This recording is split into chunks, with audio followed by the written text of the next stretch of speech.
Subscribe to our YouTube channel and press the bell icon to get the latest updates. Hi, welcome to Politically Correct. Last weekend, I spent most of the time actually Googling, I would say. And the keywords were Yogi Adityanath, Akhilesh Yadav, Mayawati. I was trying out various combinations of these keywords. And I'll tell you why. Because on Saturday, Yogi Adityanath, UP Chief Minister, gave a statement saying that he accepts Asaduddin Owaisi challenge.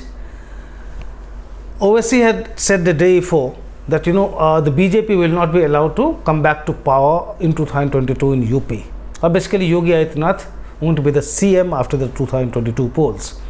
Very next day, Adityanath actually retorted. I won't call it a retort because he was praising Asaduddin Owaisi, which was very surprising. He was saying, Owaisi ji is a big national leader who goes around the country campaigning, and he has Janadhar, that is mass base, and because he has thrown a challenge at us, I accept the challenge, and BJP will get more than 300 seats in UP. That was the UP Chief Minister, which was surprising, and that was the trigger for me to actually Google what all the UP CM had said in the past, say, few months about his main challengers, Akhilesh Yadav, Mayawati, or even Priyanka Vadra.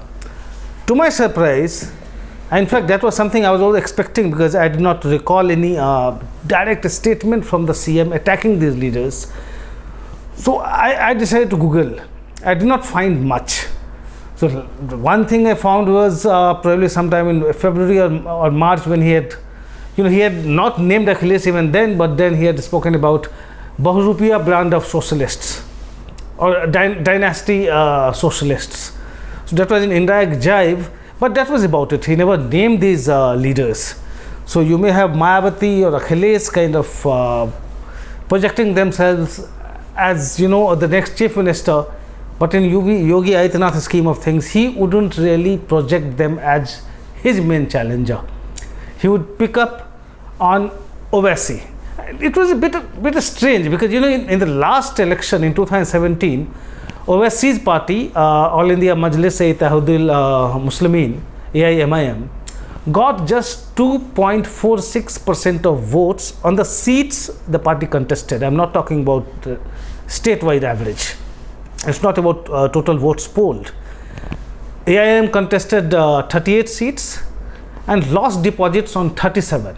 The vote share on the seats it's contested, like on those 38 seats, 2.46%. So you must really wonder why Yogi Adityanath should be actually propping up as a challenger, especially when he has bigger threats in SP or BSP. I know most of you already know the answer. But anyway, let me get back to this question a little later. First, let me tell you something about Owaisi's background. So you know most of his background. Certain things you may not be familiar with, how he was basically operating he was part of the UPA, of course. He was a Congress ally for a long time, I think 1998 onwards. He was a Congress ally. He was in the UPA. In 2012, he decided to quit the UPA. The reason was, 7 of his MLAs, AIMIM MLAs in Hyderabad were arrested for opposing the expansion of a temple near Charminar. Then you had Kiran Kumar Reddy government in Andhra Pradesh, in United Andhra Pradesh then. Owaisi walked out of the alliance. Congress tried to stop him, but he was not to change the decision because he said that Kiran Kumar Reddy government in Hyderabad was not secular. A couple of years later, Congress made another attempt, and to tell you the fact, like while he was in UPA, he was being consulted by UPA chairperson Sonia Gandhi before taking a decision on the bifurcation of Andhra Pradesh. And he himself had told me once, during those days, that I told Sonia Gandhi very clearly that look, if you bifurcate Andhra Pradesh, it's good for my politics, because then you will have Telangana with some significant chunk of Muslim voters, especially in Hyderabad and adjoining region. You will actually give a foothold to the BJP in the south, especially in Andhra Pradesh, in Telangana, and that will be good for my politics. So I don't mind you doing that, but then just think about it, your party will be finished, and it won't be good for the people of the state also. But as we know, like Sonia Gandhi did not take his advice. A couple of years later, the state was bifurcated. So I was talking about how the Congress High Command sent another emissary a couple of years later, ahead of 2014 election, to meet Owaisi and persuade him to actually enter into an alliance again. And it's a very interesting anecdote, actually, I would say. Owaisi, because he did not want to be seen as, hobnobbing with the congressman, he rode a bike to the hotel and with his helmet on, went to the appointed place in the hotel. For 2 hours, he waited for that senior Congress leader. As it turned out, that leader was having dinner with his then girlfriend in the hotel dining room, and he could not spare time for the next 2 hours for Owaisi. It was not just that incident which triggered his total disillusionment. We have been talking about it. Owaisi always thought that these big parties, they use prominent Muslim leaders as just to promote their own Muslim vote bank agenda, and they don't really work for the Muslims in terms of making them or helping them to realize their aspirations. So they use Muslim leaders, they use Muslim parties. Owaisi was actually coming to get this impression about these big parties after a long-term alliance with the Congress. And we have seen how from there he has moved on to different states opposing, and in fact he is the one, more than the BJP, he is attacked by the so-called secular parties, the Congress, whichever party you name, because they think that Owaisi eats into their Muslim vote bank, which is a bit unfair, because why should he not be playing his politics? Just because it suits the Congress or the SP or the BSP, somebody should stop practicing his own politics. Those expectations are really huge. You can call these parties like really entitled parties, which think that everybody should be working for their interest. Anyway, coming back to why Yogi Adityanath is treating Owaisi as a catch, welcoming him to UP. Although he does not talk much about other rivals, SP or the BSP, he talks a lot about Owaisi, whose party got just 2.46% votes. Just to repeat, on the 38 seats it contested in 2017. Reason is very simple. Look, what Yogi Adityanath is faced with, his government may be claiming a lot about his COVID management, how UP has come to the second place on the ease of doing business list from the 16th place that it was say way back in 2016. It's talking about a lot of investment which has already come and lots of investments which are in the pipeline. It's talking about its expressways.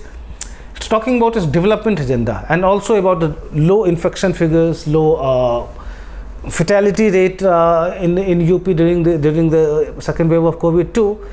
But then the fact is, the abiding image that has gone out is bodies flowing in the river, bodies buried in the sand on the banks of the river Ganga.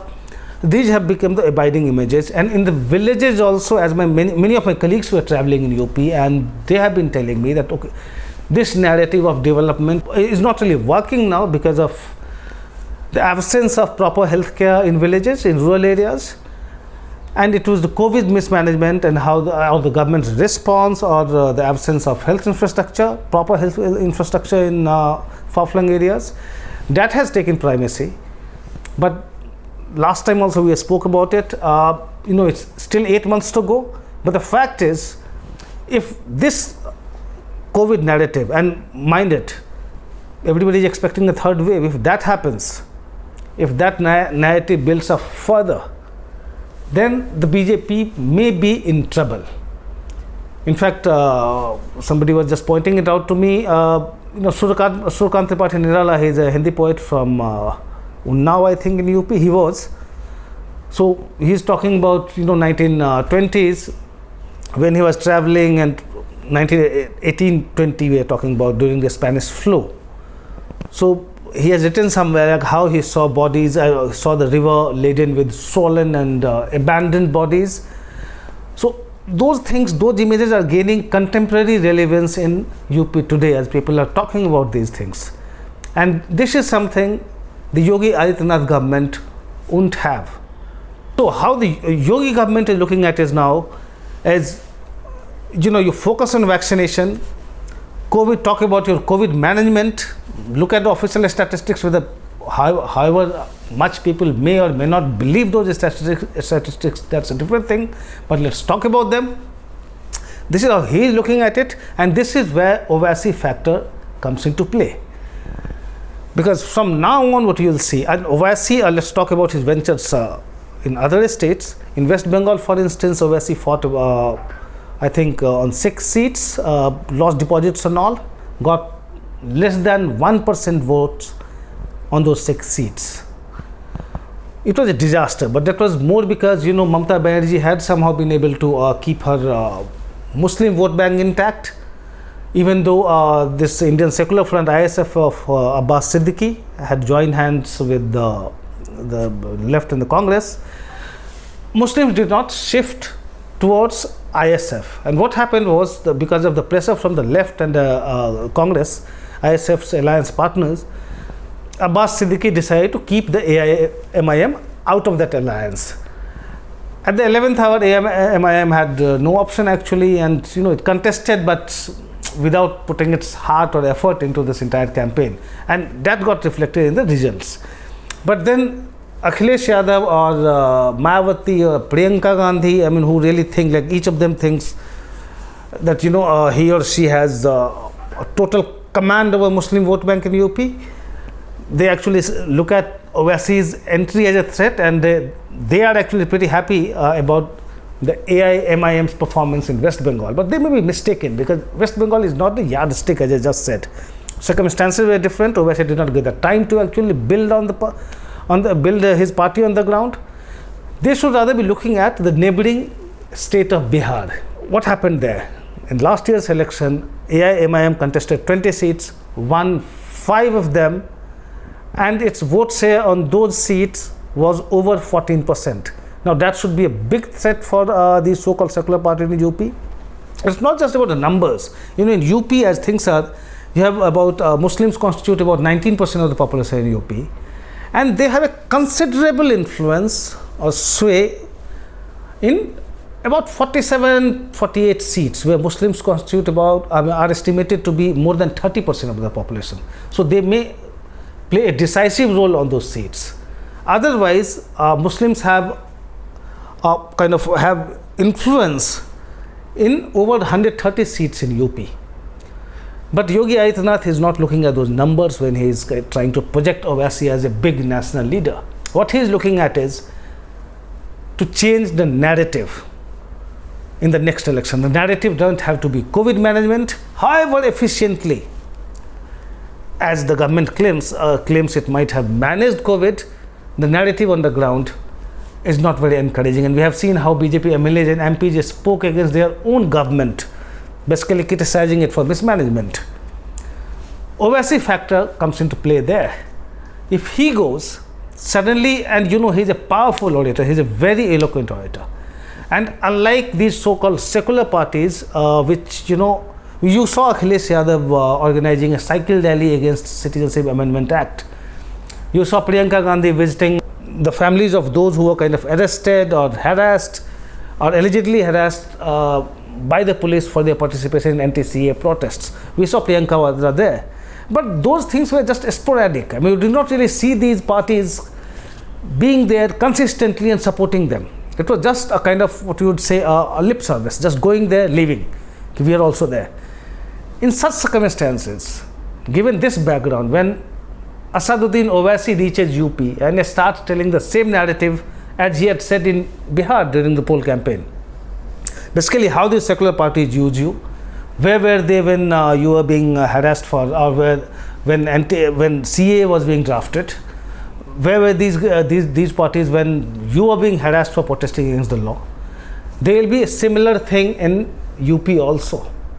And if Owaisi is out there, I'm sure Yogi Adityanath would love to engage him in a high octane debate, prolonged debate, I would say, as long as the campaign goes. Last but not the least, how the narrative will change.